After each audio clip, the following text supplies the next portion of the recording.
E aí, pessoal, tudo tranquilo? Hoje vamos conhecer o universo da eletroquímica.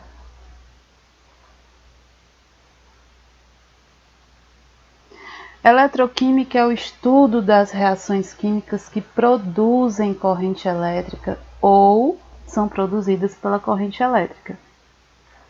Mas antes de iniciar o estudo da eletroquímica, vamos relembrar alguns conceitos importantes. Oxidação é a perda de elétrons. Popularmente falando, oxidou, enferrujou, perdeu elétrons. Vamos supor que você ganhou um anel daquela pessoa amada. Com o tempo, esse anel começou a ficar preto. Vixe, enferrujou. Como é que você vai reclamar agora?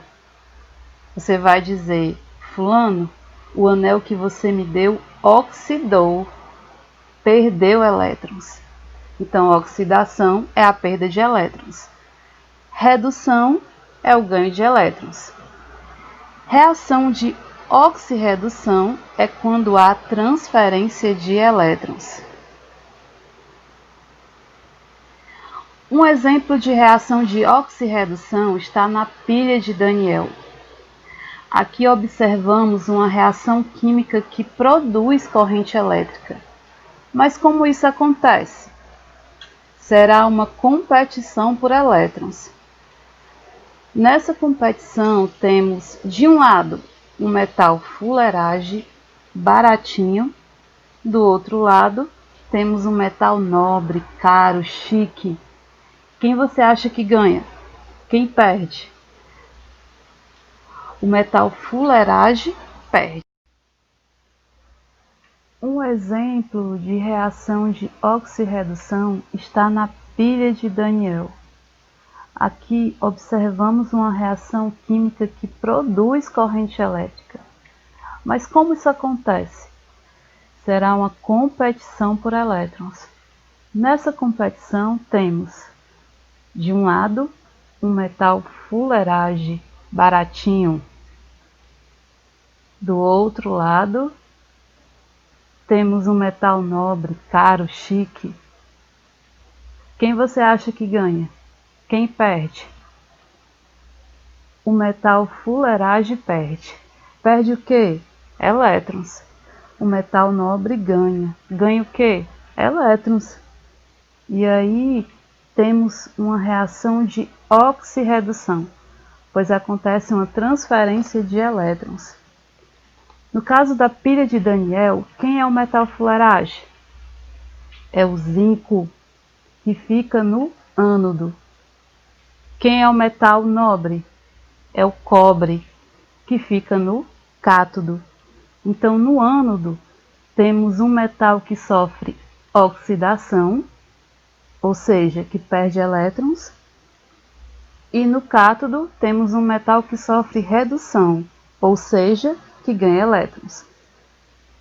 Duas palavrinhas importantes, ânodo e cátodo.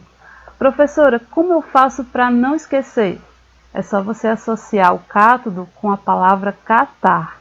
Catar, ganhar. O metal que está no cátodo ganha elétrons. Sendo assim, o metal que está no ânodo perde elétrons. Se um ganha, naturalmente, o outro perde. E aí temos a transferência de elétrons, que vai gerar uma corrente elétrica. Explicando a montagem esquemática da pilha. O voltímetro é o aparelho que vai medir a DDP, diferença de potencial, desse circuito elétrico. A placa de zinco fica submersa numa solução aquosa de sulfato de zinco. Já a placa de cobre fica submersa numa solução aquosa de sulfato de cobre. Depois que fechamos o circuito elétrico, após certo tempo de funcionamento da pilha, teremos a placa de zinco que está no ânodo. Ela começa a emagrecer. Por quê? Ela está perdendo elétrons para o cobre. está no cátodo e o cobre começa a engrossar. Por que que o cobre está engrossando? Porque ele está ganhando elétrons do zinco. E tudo isso é representado por duas semi-reações. A semi-reação do zinco é uma semi-reação de oxidação. Veja que ele está perdendo elétrons e esses elétrons eles aparecem depois da seta.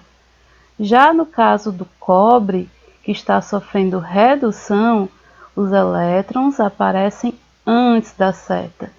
Então, são maneiras de você representar semi-reações. Convencionou-se representar a pilha de Daniell esquematicamente da seguinte maneira.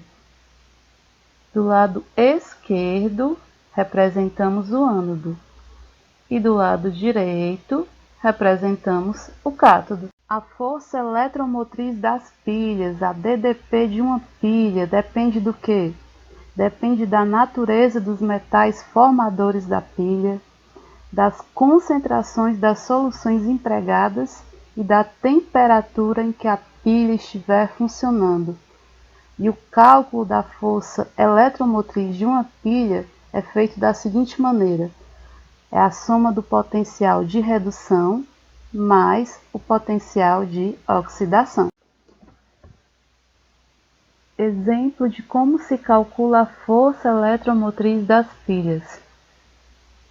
Em uma pilha, níquel e prata, os metais estão mergulhados em soluções aquosas 1 molar de seus respectivos sulfatos a 25 graus Celsius. Determine a equação global da pilha, o sentido do fluxo de elétrons e o valor da força eletromotriz da pilha. Dados, está aqui as duas semi-reações dessa pilha. Cada semi-reação tem um potencial padrão, e esses potenciais são dados na questão. No caso, foram dados os potenciais de redução. Como é que eu sei que são potenciais de redução? Porque esses elétrons aqui aparecem antes da seta, ou seja, do lado esquerdo. Se esses elétrons aqui aparecem do lado esquerdo, eu tenho potenciais de redução. Então, dados esses potenciais, nós vamos comparar e ver qual dos dois potenciais é maior. Menos 0,25 ou mais 0,80, qual dos dois valores é maior? 0,80 é maior. Sendo assim, já que é maior, então eu sei que a prata, que é o Ag, é que realmente vai sofrer redução. Por que que a prata que vai sofrer redução? Porque o potencial de redução da prata é maior do que o potencial de redução do níquel. É maior. Então, quem sofre redução é a prata.